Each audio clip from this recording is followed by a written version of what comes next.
Bonjour, je suis Lennart, technicien chez Beko. Et dans cette vidéo, je vous explique comment installer votre nouveau lave-vaisselle Beko. Contrôlez les dimensions de l'emplacement dans lequel se trouvera le lave-vaisselle et veillez à ce que cela corresponde aux dimensions de l'appareil.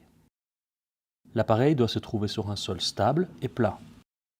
Il est important de veiller avant le montage de l'appareil qu'une alimentation ainsi qu'une évacuation d'eau se trouvent à proximité. Déballez le lave-vaisselle. Dans l'appareil, vous trouverez tous les accessoires nécessaires ainsi que le mode d'emploi. Vous en aurez besoin plus tard pour l'installation, notamment le plan permettant de fixer la porte du lave-vaisselle. Enlevez les renforts se trouvant à l'arrière de l'appareil. Collez la bande par vapeur en dessous de votre plan de travail. Enfoncez maintenant le renfort de sécurité dans le lave-vaisselle. Nous allons maintenant enfoncer l'appareil dans son emplacement. Veillez à tirer au fur et à mesure les deux tuyaux vers l'avant. Ceci évitera qu'un tuyau soit croqué derrière l'appareil et obstrué. Réglez maintenant la hauteur du lave-vaisselle. Vous trouverez à l'avant la vis permettant de régler les pieds arrière de l'appareil. Ensuite, vous réglez les pieds avant. Remontez l'appareil le plus haut possible contre le plan de travail. Si ce n'est pas possible, vous pouvez fixer à gauche et à droite une petite cale en bois. Cela évitera à l'appareil de basculer. Nous continuons en plaçant le panneau de porte décoratif. Pour ce faire, nous avons besoin des outils suivants. Un pointeau, un tournevis cruciforme, un mètre dérouleur et du papier collant. Le plan est dessiné pour des appareils qui viennent se poser contre le plan de travail. S'il y a un écart entre les deux, vous devez en tenir compte sur le plan. Mesurez le centre du panneau de porte et placez le plan sur le panneau. Collez-le à l'aide du papier collant pour éviter qu'il ne bouge durant la suite de l'installation. À l'aide du pointeau, percez délicatement les emplacements des trous. Percez délicatement les trous à l'aide d'une mèche de 1,5 mm.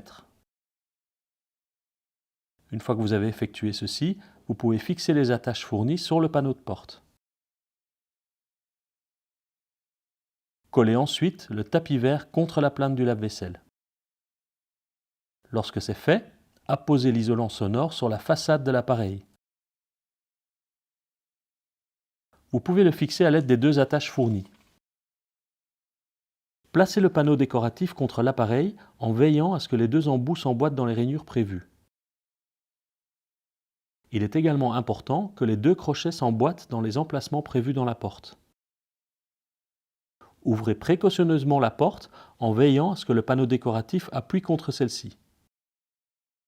Ensuite, vous apercevrez le trou avec lequel le panneau décoratif doit être fixé sur la porte. Si vous deviez avoir un appareil sans système à glissière, vous devez fixer le panneau de porte avec les fixations fournies. Attention, lorsque le lave-vaisselle est installé dans un coin, le panneau décoratif doit être placé avant de glisser l'appareil dans son emplacement. Maintenant, vous pouvez ajuster la hauteur de l'appareil dans son emplacement en vissant ou dévissant les pieds. Lorsque l'appareil est positionné correctement, vous pouvez le fixer à l'aide des deux vis fournies. Si dans votre cuisine une plainte est prévue au-dessus de votre lave-vaisselle, il est important de veiller à ce que le panneau décoratif ne vienne pas en contact avec celle-ci. Nous allons maintenant raccorder le lave-vaisselle. Lorsque vous raccordez le tuyau d'évacuation, veillez à ce que l'obstruction dans le siphon ait été enlevée. Placez le tuyau d'évacuation sur son emplacement et fixez-le avec le collier de serrage fourni avec l'appareil. Nous continuons avec le raccordement du tuyau d'alimentation d'eau, mais avant de faire ceci, vérifiez à ce que la pression de l'eau sortant du robinet est suffisante. Serrez l'écrou de raccordement sur le robinet, puis insérez la prise. Nous allons maintenant remonter la plainte en dessous des éléments de cuisine. Veillez à ce que le panneau décoratif ne vienne pas en contact avec la plainte. Si cela devait être le cas, sciez les places nécessaires hors de la plainte. Avant la première utilisation de l'appareil, il est important de remplir avec du sel ainsi que du produit de rinçage et d'effectuer les réglages adéquats. Ouvrez le bouchon du réservoir à sel et remplissez le réservoir entièrement avec de l'eau. Ensuite, versez le sel pour lave-vaisselle. Ouvrez ensuite le couvercle pour le liquide de rinçage et remplissez-le entièrement de produit. Maintenant, vous pouvez déterminer la dureté de votre eau à l'aide du testeur fourni avec l'appareil. Paramétrez la dureté de votre eau dans le menu de votre appareil en suivant les instructions indiquées dans votre mode d'emploi. À l'intérieur de l'appareil, contre la paroi latérale, vous trouverez un indicateur. Ajustez celui-ci avec la même valeur que celle paramétrée dans le menu. Maintenant, votre appareil est prêt à l'emploi. Merci d'avoir regardé cette vidéo. Nous vous souhaitons beaucoup de plaisir avec votre appareil Beko.